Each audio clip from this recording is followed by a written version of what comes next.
ओम श्री गणेशाय नमः। जय श्री बालाजी। मैं सुचिता त्रिपाठी अपने चैनल शाश्वत एस्ट्रो योग में आप सभी का दिल से स्वागत करती हूँ। बात करेंगे कन्या राशि 2025। सबसे पहले आप सभी को ये बताना चाहूँगी कि हमारे को ये एक गोचर कुंडली का जनरल प्रेडिक्शन है। कभी भी जो गोचर है वो दशा के, महादशा और अंतरदशा के अधीन होता है सॉरी। तो कभी भी अगर के महादशा, अंतरदशा, प्रत्यंतरदशा बहुत अच्छी चल रही है और गोचर खराब भी होता है तो ठीक ठाक रिजल्ट मिल जाते हैं। पर अगर के महादशा, अंतरदशा बहुत अच्छी होने की जगह खराब हो पर गोचर अच्छा हो तो बहुत मध्यम रिजल्ट मिलता है। दोनों जब अच्छे होते हैं, महादशा, अंतरदशा, प्रत्यंतरदशा और गोचर भी, तब बहुत अच्छा रिजल्ट मिलने की संभावना रहती है। और जब दोनों ही खराब होते हैं तो बहुत खराब रिजल्ट हो जाता है। कभी भी जैसे कि आपका महादशा, अंतरदशा, कोई भी रिजल्ट गोचर का तब तक नहीं दे सकता जब तक महादशा, अंतरदशा इंक्लूडेड ना हो। अगर 7वें घर की महादशा, अंतरदशा इंक्लूडेड नहीं होएगी तो शादी नहीं हो सकती। 5वें घर की महादशा, अंतरदशा इंक्लूडेड नहीं होगी तो गोचर से बच्चा नहीं हो सकता।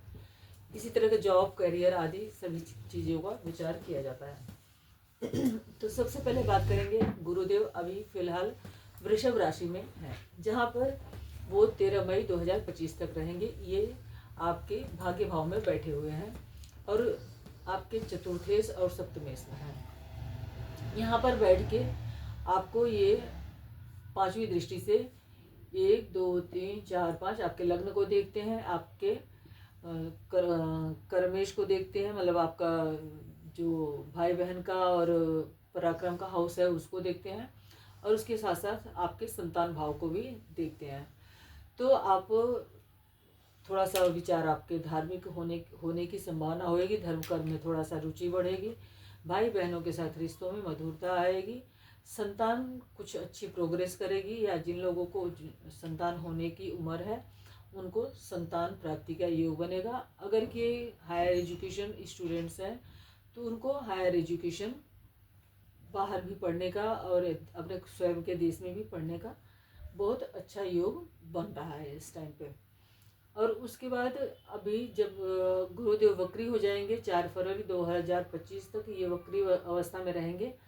तो अभी फिलहाल वक्री ही हैं, तो इस यहाँ का भी फल देंगे। और अगर कि यहाँ का फल देंगे तो यहाँ से बैठ के वो धन स्थान को देखेंगे तो धन धान्य में वृद्धि करेंगे। उसके बाद वो पुनः 4 फरवरी के बाद दोबारा से मार्गी हो जाएंगे और फिर वो वापस वो आपके भाग्य भाव में बैठ के वही सेम फल प्रदान करना चालू कर देंगे। उसके बाद बात करते हैं शनिदेव की। शनिदेव अभी फिलहाल अपने मूल त्रिकोण राशि यहाँ पर विद्यमान है, जहाँ पर कि वो 29 मार्च 2025 तक यहीं पे रहेंगे। उसके बाद वो मीन राशि में प्रवेश कर जाएंगे। शनिदेव यहाँ बैठे हुए हैं तो रोग ऋण शत्रुओं पे आपको विजय प्राप्त करने में हेल्प करेंगे। पर तीसरी दृष्टि से 8वें घर को देखते हैं तो हो सकता है कि आपको कोई लॉन्ग टर्म डिजीज दे सकते हैं। यहाँ से आपके व्यय स्थान को देखते हैं तो अनावश्यक खर्चा, बीमारियों पे होने की संभावना बनती है। फिर आपके पराक्रम के घर को भी देखेंगे तो आपके पराक्रम में थोड़ी सी वृद्धि करेंगे। भाई बहनों के साथ थोड़ा सा मनमुटाव आदि दे सकते हैं। तो यहाँ पे जुपिटर की भी दृष्टि हो गई, शनि की भी दृष्टि होगी, तो मिक्स रिजल्ट आपको मिलेंगे। अब बात करते हैं राहु की। राहु अभी यहाँ पे मीन राशि में, केतु जो है आपके लग्न में स्थित है, जो कि यहाँ से मूव कर जाएंगे 18 मई 2025 को। राहु यहाँ पे आ जाएंगे और केतु आपके यहाँ पे आ जाएंगे। ये कि पहले से मेंशन कर दिया है आपको। तो राहु जो है 6ठे घर में बैठे हुए राहु हमेशा अच्छा फल ही करते हैं कुछ एक मामलों को छोड़कर। हो सकता है कि लाइफ पार्टनर के प्रति आपको अरुचि पैदा हो और आपका मन इधर उधर बाहर भटकने की संभावना बनती है। और यहाँ पर बैठे हुए राहु देव आपके राहु महाराज यहाँ बैठकर आपके 10वें स्थान को देखेंगे। तो आप ये जैसे कि मतलब आप पहले ही देख रहे होंगे, ये मिथुन राशि है। मिथुन जो राशि जो है राहु की मित्र राशि है। तो आपके कर्म में आपको अच्छा कर्म करने की प्रोत्साहन मिलेगी और आप अच्छा कर्म करके अच्छी अर्निंग कर सकते हैं। क्योंकि यहाँ से 5वां घर देखने के बाद ये 7वां, फिर 8वां और 9वां आपके धन स्थान को देखेंगे। जब ये धन स्थान को देखेंगे तो आपके धन में उत्तरोत्तर वृद्धि करेंगे। हाँ, परिवार में थोड़ा सा वो आपकी वाणी की वजह से कलह कलेश जैसा माहौल बनने की संभावना या आंखों से रिलेटेड परेशानी दे सकते हैं, आई डिजीज दे सकते हैं और लोअर बैक की परेशानी भी दे सकते हैं। अब बात करते हैं केतु की। केतु जो है आपके बारे में घर में बैठे हैं, ये मोक्ष का स्थान है। मोक्ष के स्थान में केतु बैठे हैं तो आपको थोड़ा सा धर्म कर्म के प्रति रुचि बनाएंगे और वहाँ पर बैठ के आपके 4th हाउस को, मोक्ष के घर को देखेंगे। मोक्ष त्रिकोण को देखेंगे तो मतलब मोक्ष त्रिकोण में बैठे हैं, मोक्ष त्रिकोण पे दृष्टि है और यहाँ पे 6th हाउस पे दृष्टि है, फिर उसके बाद दोबारा मोक्ष त्रिकोण पे दृष्टि है। तो यहाँ पे बैठे केतु आपको धर्म के कर्म के प्रति, धार्मिक यात्राओं के प्रति रुचि पैदा कर सकते हैं। हो सकता है कि आप किसी धार्मिक यात्रा पे जाने का मन बनाएं और जिसमें आपके काफ़ी पैसे व्यय हो जाएं। और बात करते हैं शुक्र की। शुक्र महाराज आपके 2nd हाउस के और भाग्य भाव के स्वामी हैं और वो 7वें घर में उच्च के बैठे हुए हैं।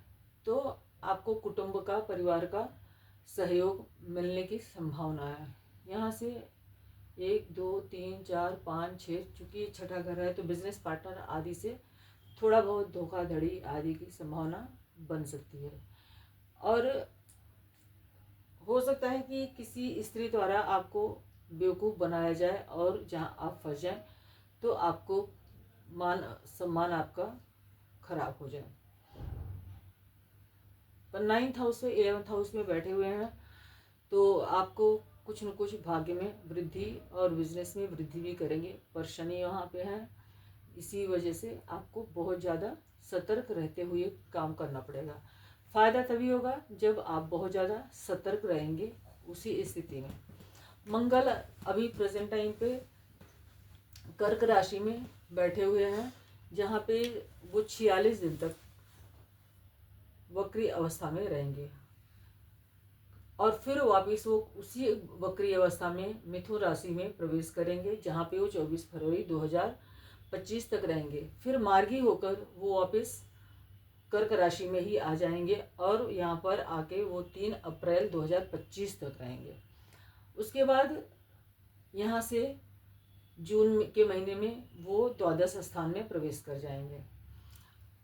सबसे पहले बात करते हैं कि जब कर्क राशि में मंगलदेव होंगे तो ये नीच की राशि में वक्री अवस्था में हैं, लाभ भाव में बैठे हुए हैं, अष्टम पति हैं और तृतीयेश हैं, पराक्रमेश भी हैं, तृतीयेश भी हैं। पराक्रम का मालिक आय घर में है तो आप अपने पराक्रम से काफ़ी धन अर्जित करेंगे। पर अष्टम का मालिक भी है, अपने घर से 1 2 3 4, अपने घर से चौथा है तो आपको कहीं से बिना कमाया धन मिलने की संभावना बनाएंगे। पर यहाँ से उनकी जो दृष्टि है वो 1 2 3 4 कुटुंब के घर पे पड़ती है। आपका कुटुंब, आपका वाणी, आपका पैसा। तो हो सकता है कि आप वाणी द्वारा अपनों को ही थोड़ा सा आहत कर दें या कोई न कोई समस्या होने की संभावना बनाएगी। और यहाँ से 5म हाउस को देखेंगे, जहाँ पे अभी तो जुपिटर भी विद्यमान है, लेकिन 5म हाउस को देखेंगे तो थोड़ा बहुत संतान से भी वाद विवाद होने की संभावना है। जो गर्भवती महिलाएं होंगी उनको मिसकैरेज आदि होने की संभावना बन जाती है। जो स्टूडेंट्स होंगे उनको भी पढ़ने लिखने आदि में मतलब थोड़ा सा मन ऊपर नीचे हो सकता है, क्योंकि यह एक चर राशि है। उसके बाद उनकी 8वीं दृष्टि रोग ऋण शत्रु के भाव पे पड़ेगी, जहाँ पे रोग ऋण शत्रु अपने आप खुद ही आपसे परास्त हो जाएंगे। उसके बाद जब यहाँ मिथुन राशि में आएंगे, मिथुन राशि में आने के बाद लग्न को देखेंगे तो लग्न में मतलब मन में थोड़ा मतलब दिमाग में गुस्सा, क्रोध आदि भरने का काम करेंगे। क्योंकि यहाँ पे 10म घर में है, वहाँ पे दिग्बली होते हैं तो यहाँ पे ये अच्छा फल देंगे। आप अपने कर्म के क्षेत्र में अच्छा करेंगे। वहाँ से बैठ के चौथे घर को देखेंगे तो भूमि भवन वाहन खरीदने का मित्र राशि को देख रहे हैं तो योग बनेगा। फिर से यहाँ पे 5th हाउस को देखेंगे तो वापस कहूँगी कि जो महिलाएं गर्भवती हैं उनको विशेष ध्यान रखने की ज़रूरत है। लव अफेयर आदि में भी परेशानी होने की संभावना आ सकती है, और स्टूडेंट्स का मन भी पढ़ाई लिखाई में थोड़ा बहुत उग्रता आने से या कहीं लड़ाई झगड़ा होने से कुछ समस्या आने की संभावना बनती है।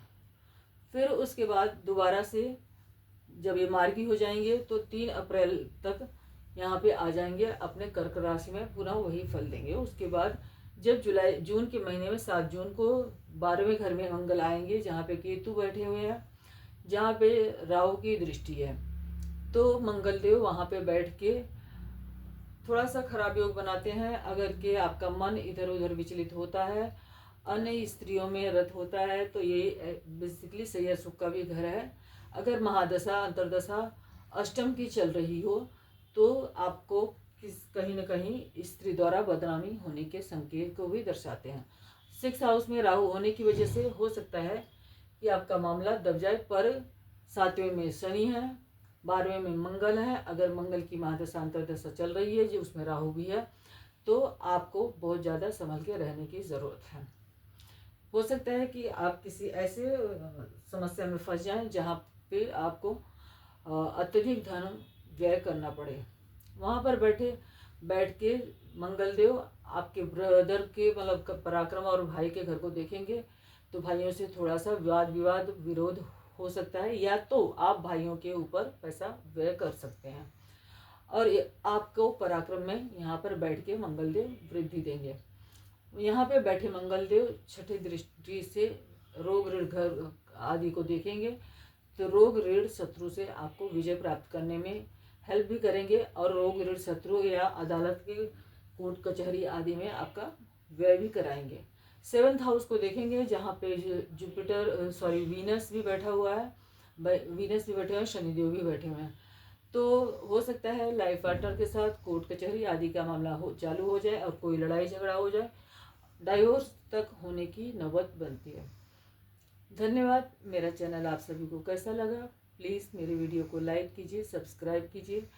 अगर के पसंद आए तो अपने रिलेटिव आदि को शेयर जरूर कीजिए। मैं हरि विष्णु से प्रार्थना करूंगी आप सभी का नववर्ष मंगलमय हो। धन्यवाद।